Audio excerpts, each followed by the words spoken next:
Yiggity, and we're back. I just want to step in here again since I didn't went down this rabbit hole of massacres. I ran across this one. It's the Elaine race massacre. It's happened over 100 years ago in 1919. I found a couple clips that was interesting, so I'm gonna share it with you. But man, check this out, man. I hope your blood don't boil too much after taking in this information. It was the largest mass terror lynching in the United States history. One of the things that we have to understand when we look at Elaine is that it was really part of a larger narrative that historians refer to as Red Summer. Black soldiers come back from World War I.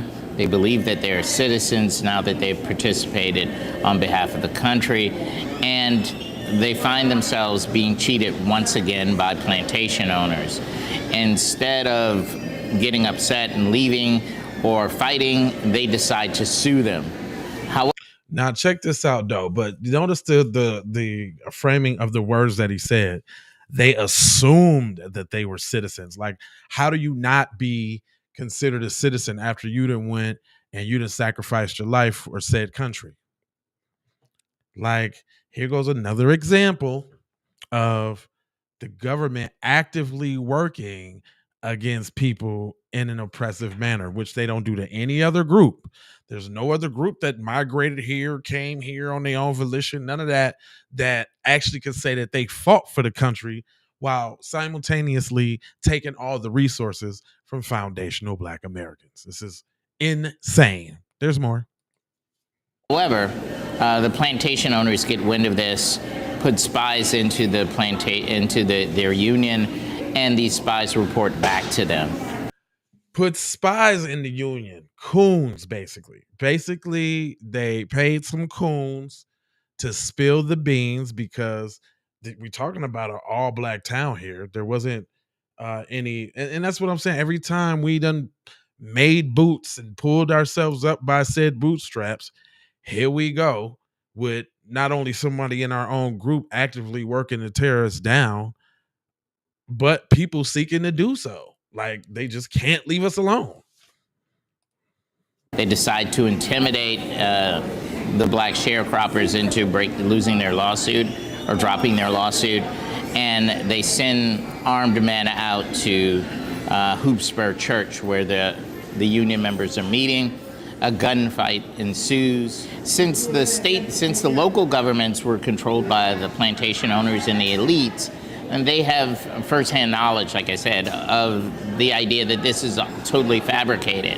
However, the state government doesn't. The state government gets telegraphs that white men are being attacked and that there's a revolution afoot, and they call out to the Secretary of War, who gets the president to assign 500 troops, including machine gun units. Companies are sent out to suppress the revolution, the supposed revolution. Black people fight back against oppression right out of slavery, right after coming from war, from fighting another country for the freedom of this one. And the military is weaponized against us. Has the military been weaponized against any other group in this country? No. This is reason number 9,998 on why we actually need reparations. This is ridiculous, fam. Like, and it's just so casual. Like, and people come with this lazy trope. No, fam, we do this. And not only have we done this before, we've done this plenty of times afterward, but there's residual effects from a people who this happens to. Maybe like a reluctancy to build, or maybe a reluctancy to come together. That's what these type of things create, which need to be repaired. But there's more. The massacre died down only because the harvest arrived. Dozens of Black men ended up under arrest. Years later, they would be exonerated by the U.S. Supreme Court. This becomes really the first major victory for the NAACP and the first real blow against lynching in America. The men are released, but they aren't totally exonerated of their given time served and released that way. But despite that victory, violence remains a plague to this day. Jim Crow stayed in place for decades, and there are still echoes of what happened in our modern world. All the more reason to retell the story now and in the future. Because we have struggled to talk about Elaine and what happened in Phillips County, I think there's often, there's still healing that needs to take place, racial healing that needs to take. No, not here. Who is she? Where you from, ma'am? It's not no healing. It's reparations. Who are you, ma'am? I'm smelling all type of curry. Jeez Louise. Place between, of course, that community in Phillips County, but also in the state, in understanding and recognizing the story of African Americans, the story of Arkansas. So I think it's one of those things that it. Notice she ain't say our or my, like she's talking about it in a third person. See, you got to pay attention. The tetherism is real thick. I would have to look her up and see what her Wikipedia say, straight up. It will keep coming back to haunt us because we've never learned that lesson of history. Ultimately, it's the remembering and the telling of those stories that will allow it to live on and truly be the memorial to the victims of Elaine that they deserve. Nope, she's a tether. Nope. What you need to do is go ahead and pay them folks and get it on out the way and get them people what they deserve.